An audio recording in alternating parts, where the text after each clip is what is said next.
Hola, mi nombre es Marta Poves y soy residente de tercer año del Hospital General Universitario de Valencia. El título del trabajo que voy a presentar es Fístula arteriovenosa radiocefálica con criterios morfológicos límite como acceso vascular de elección. ¿Merece la pena intentarlo?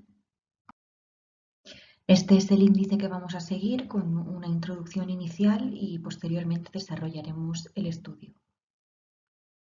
La fístula arteriovenosa nativa es el primer acceso vascular a considerar, es el acceso vascular ideal, pero conseguirlo adecuadamente y que sea funcionante a largo plazo cada vez es más complicado por las características de nuestros pacientes y del propio sistema sanitario. Aunque sabemos que la fístula arteriovenosa nativa es la primera opción de acceso vascular a considerar, siempre debe individualizarse en función de las características del paciente y del resultado del mapa vascular, teniendo en cuenta que en pacientes con alto riesgo de isquemia debe realizarse una monitorización estricta de la fístula para poder detectar precozmente la aparición de complicaciones. Este es el esquema a seguir en función de las prioridades a la hora de realizar un acceso vascular y vemos que la fístula arteriovenosa radiocefálica nativa es de las primeras a considerar. Hablando de las fístulas arteriovenosas sobre las que vamos a basar este trabajo, vemos que se van a elaborar en función de su diámetro y de las diferentes alternativas de acceso vascular disponibles, ya que la actual evidencia no permite realizar una recomendación sobre el diámetro mínimo de los vasos a utilizar. ¿Y cuáles son los criterios límites de las fístulas arteriovenosas radiocefálicas? Bueno, pues arterias con un calibre inferior a 1,5 milímetros y venas inferiores a 1,6 milímetros de diámetro se consideran de dudosa viabilidad, pero a la vez un diámetro de 2 milímetros no debe impedir automáticamente la formación de una fístula. Además, nos basamos también en otros criterios funcionales ya descritos en este artículo por el Dr. Viveas y Vallespín. En nuestro hospital, en 2015, se creó un programa multidisciplinar de acceso vascular que está compuesto de tres pilares. Inicialmente, la consulta multidisciplinar de acceso vascular, un protocolo de seguimiento y monitorización de la fístula y un protocolo de primera punción de la fístula arteriovenosa. En la consulta multidisciplinar de acceso vascular, formada por un cirujano vascular y un nefrólogo, se realiza un mapeo prequirúrgico y una valoración temprana de la fístula. Los pacientes de nuestro estudio, como en la consulta multidisciplinar, provienen o de consulta ERCA prediálisis, donde todavía no tienen acceso vascular realizado, o de hemodiálisis, donde o bien tienen un catéter venoso central o un acceso vascular disfuncionante. Este es el esquema que seguimos, centralizado todo en el servicio de nefrología. Se realiza una primera visita con un mapeo prequirúrgico y posteriormente se realiza la intervención quirúrgica para realizar la fístula. A las 3 semanas se realiza una segunda visita para valoración del desarrollo de la fístula arteriovenosa. Cuando la fístula arteriovenosa se realiza con criterios morfológicos límite o factores de riesgo que favorecen su no desarrollo, en lugar de 3 semanas, esta segunda visita se realiza a los 7-10 días. Por lo tanto, en la misma consulta se establece una evaluación, un diagnóstico, una actitud terapéutica y la inclusión en lista de espera de los pacientes, lo que permite optimizar recursos y minimizar el tiempo de proceso para este paciente.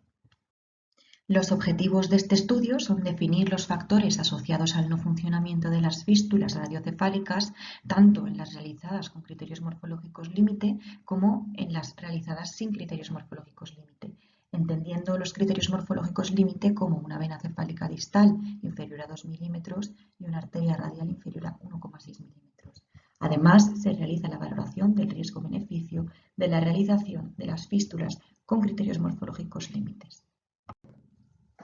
Se trata de un estudio observacional, descriptivo y unicéntrico con pacientes que vienen de la ERCA o de hemodiálisis valorados en la consulta multidisciplinar entre junio de 2015 y diciembre de 2017. Se realiza un análisis de los datos quirúrgicos, morfológicos y clínicos de las FAB totales y un subanálisis de las FAB con y sin criterios límite. En esta primera tabla vemos la descripción del número de pacientes, número de visitas, etc., destacando que la correlación entre el mapeo prequirúrgico y la cirugía posteriormente realizada es excelente, de un 92,4%. Siguiendo con esta tabla, destacar que se realiza un 60% de fístulas arteriovenosas radiocefálicas y de estas, incluso tras una segunda intervención, existe un 60% de fístulas radiocefálicas funcionantes. En esta segunda tabla comparamos ambos grupos en función de unas variables demográficas patológicas. Vemos que se distribuyen de una forma homogénea sin diferencias estadísticamente significativas entre ambos grupos. Seguimos con la comparación entre ambos grupos, viendo que los pacientes procedentes de diálisis, los portadores de un catéter venoso central previo, los pacientes de ERCA, se distribuyen de forma homogénea, siendo el número bastante similar entre ambos grupos. A destacar que la funcionalidad de las fístulas tras la primera revisión, tanto en las que se han realizado con criterios morfológicos límite como en las realizadas sin criterios morfológicos límite, es bastante similar y esto es importante. Hemos analizado los factores de riesgo asociados al no funcionamiento de las fístulas, tanto en aquellas realizadas con criterios morfológicos límite como en aquellas sin criterios morfológicos límite. Vemos que los factores de riesgo asociados al no funcionamiento del grupo global son la presencia o el número de fístulas previas y el tiempo con catéter venoso previo a la realización de la fístula.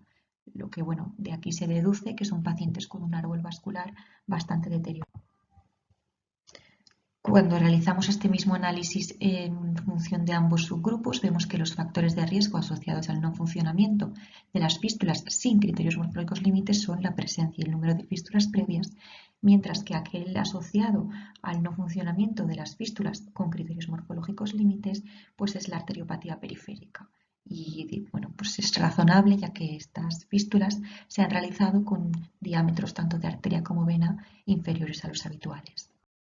Como conclusión es destacar que dentro de los factores de riesgo asociados al fallo primario o al no funcionamiento de las fístulas radiocefálicas, los diámetros arterial y venoso no tienen una relación estadísticamente significativa. Por tanto, las fístulas con criterios límites son una buena opción terapéutica en aquellos pacientes cuyo riesgo-beneficio lo permita. Además, la ecografía Doppler en el mapeo prequirúrgico permite realizar estas indicaciones límites según la morfología de los vasos con resultados satisfactorios. No existen, por tanto, diferencias estadísticamente significativas entre el porcentaje de funcionamiento de las fístulas radiocefálicas con y sin criterios morfológicos límite. Como conclusión es destacar que dentro de los factores de riesgo asociados al fallo primario o al no funcionamiento de las fístulas radiocefálicas, los diámetros arterial y venoso no tienen una relación estadísticamente significativa. Por tanto, las fístulas con criterios límites son una buena opción terapéutica en aquellos pacientes cuyo riesgo-beneficio lo permita. Además, la ecografía Doppler en el mapeo prequirúrgico permite realizar estas indicaciones límites según la morfología de los vasos con resultados satisfactorios. No existen, por tanto, diferencias estadísticamente significativas entre el porcentaje de funcionamiento de las fístulas radiocefálicas con y sin criterios morfológicos límite.